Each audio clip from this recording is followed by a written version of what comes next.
Україно, рідна земля мати. Господь, Отець наш Небесний, благословіть.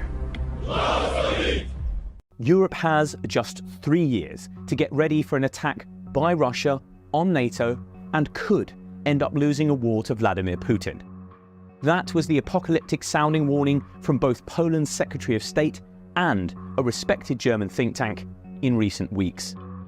While the idea that the Kremlin is about to take on the world's most powerful military alliance, having just bungled its war in Ukraine, may sound far-fetched, there are compelling reasons to take it seriously. Ukraine is struggling on the battlefield because the Western weapons it was gifted proved less powerful than expected, the very same weapons that Europe will rely on to defend itself if Russia attacks. Meanwhile, Putin has just passed a new budget that will pour money into his army and has made no secret of his desire to reclaim the glory of the Russian Empire. It is even conceivable that Europe could have to defend itself without the help of the United States, the backbone of NATO. Donald Trump is no great friend of the alliance, and he looks increasingly likely to win back the White House next year. That would leave an emboldened Putin versus a weakened Europe. Could the continent survive? The alarm bells are being sounded by Jacek Świera, the head of Poland's National Security Bureau, and scholars at the German Council on Foreign Relations. Here's why they're worried. First, both of them believe that Putin's ambitions for Europe go well beyond Ukraine and include more or less rebuilding Russia's old empire. Once upon a time, that included the likes of Estonia, Latvia, Lithuania, Romania, and Poland itself, all of which are now independent and, crucially, are part of NATO. And they have good reason for believing this. Before invading Ukraine in 2022, Putin demanded NATO withdraw its troops from all these countries, giving a clear indication of where he thinks the West's borders should end and Russia's borders should begin. Then, in June this year, he gave a speech at an exhibition dedicated to Peter the Great, the man who laid the foundations of Russia's empire, where he told his audience that their destiny is to return and to strengthen Russia's old territories. They warn this is clear evidence that Putin intends to attack NATO as soon as he feels Russia is ready for it. Second, they both argue Putin is getting ready for such a war and will launch it as soon as he has rebuilt his army from the losses it has suffered in Ukraine. The only point they disagree on is how long that will take him. The Germans think 6 to 9 years, but the Poles, who could well find themselves on the front line if Ukraine falls, believe it could happen in just 3 years. Just a few weeks ago, Putin officially signed Russia's state budget for 2024 into law, and it is thought to include a huge chunk of money for defense, around $115 billion. It's hard to overstate how significant that is. It means almost 40% of all government spending, more than Putin will spend on things like pensions and schools, will go on the military. It is even bigger in GDP terms than notoriously high-spending America.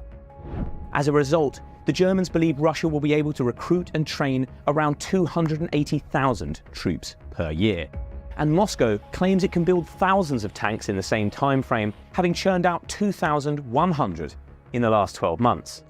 That figure is thought to include just a few hundred new tanks and many more old models that have been refurbished, but is nonetheless impressive.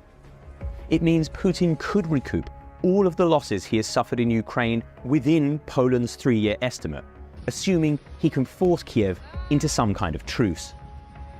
But if he can drive those numbers up even further with his military spending spree, he may be able to rebuild his armies even without the need for peace. More reasons to believe Putin might attack NATO lie within the alliance itself.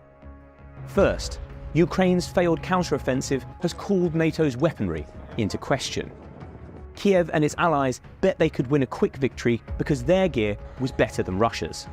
That was not just their plan for Ukraine, but for Europe as a whole. For decades, leaders on the continent have been cutting the size of their militaries in the belief that they could do more with less, provided they had cutting-edge weapons. But As Ukraine has shown, technology only counts for so much, a fact that is sure to make European leaders uneasy.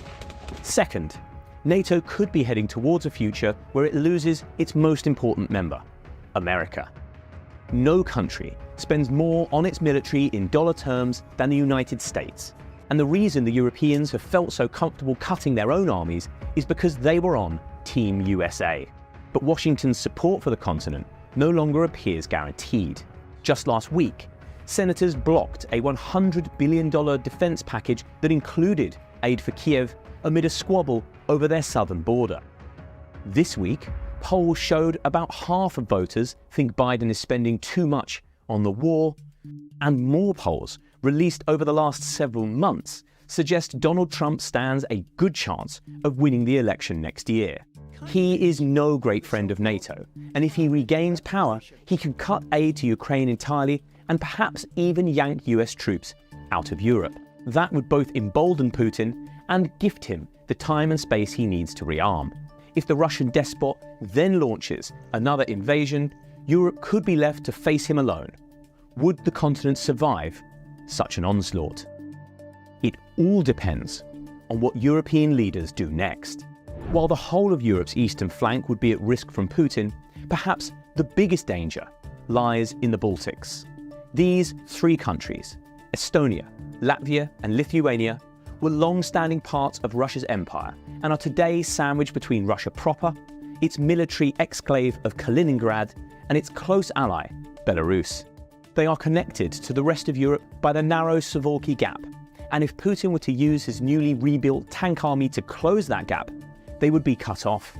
Europe's armies would then need to break this blockade with a tank force of its own, at least as large as Russia's, if not larger, or else watch Putin's troops overrun the region.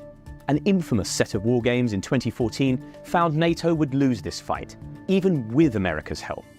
Winning without the US would be harder still. Poland, which borders the Suwalki Gap to the south, is alive to this danger and is already trying to build an army to thwart Putin's plans. In the last 2 years, it has bought almost 1,500 new tanks, 100 Apache helicopters, 500 HIMARS systems, hundreds more artillery pieces, and dozens of fighter jets. Warsaw also plans to double the number of soldiers at its disposal to 300,000. But with an economy and a population just a fraction the size of Russia's, it won't be able to fight and win that war alone. It will need the backing of its European allies, and none of them have shown such enthusiasm for ramping up their own armed forces. Olaf Scholz, leader of Germany, promised the Ukraine war would be a Zeitenwende, or turning point, for his country, as he handed 100 billion euros to the military to rearm. But 2 years later, 2/3 of the money has been spent, a lot of it eaten up by inflation, without any serious changes to the size of the Bundeswehr. More money and changes have been promised, but the pace has been glacially slow. Britain has also disappointed. Despite being one of Ukraine's staunchest backers, it has not only failed to grow its own army, but actually plans to cut it from 76,000 troops to just 73,000, enough to fit inside Wembley Stadium with some spare seats. It wields just 200 tanks and will only add another 140 by 2030. By comparison, Russia can churn out 140 new tanks in just a few months. France has managed to allocate 400 billion euros to defence, but instead of funneling it into artillery guns and tanks, Emmanuel Macron plans to spend much of it on new nukes, cyber defences and overseas bases, leading to claims he is ignoring the lessons of Ukraine. All of which increases the odds of them losing a war to Putin within the next decade, with all the damage that would do to the West's credibility on the world stage. Despite all that, there is still hope. Europe has by far the larger economy, greater resources, better industry, and more people compared to Russia. In a fight which pitted the two sides against one another in total war, Europe would win, hands down. The problem is whether the Europeans will be ready to fight Putin if and when the time comes. And that is something which is entirely within their own control. Their best chance of beating Russia still lies within Ukraine itself. Yes, Kiev's counterattack fell woefully short, and victory from this point will be longer and bloodier than everyone hoped. But it can still be done. Leaders must fire up their weapons foundries, get out their checkbooks, and put aside their differences to make sure Ukraine gets the money and ammo it needs. If that opportunity is lost, then the continent needs to accept responsibility for its own security and face up to the idea of taking on the Kremlin without American help. Putin has bet the house on his war against the West. The whole of Russia is now geared towards it. His economy relies on victory, as does his own survival. Again, that will require guns, money, and willpower. But the sooner preparations start, the better. Rearming before Putin is crucial. Failing to do so is an invitation to disaster.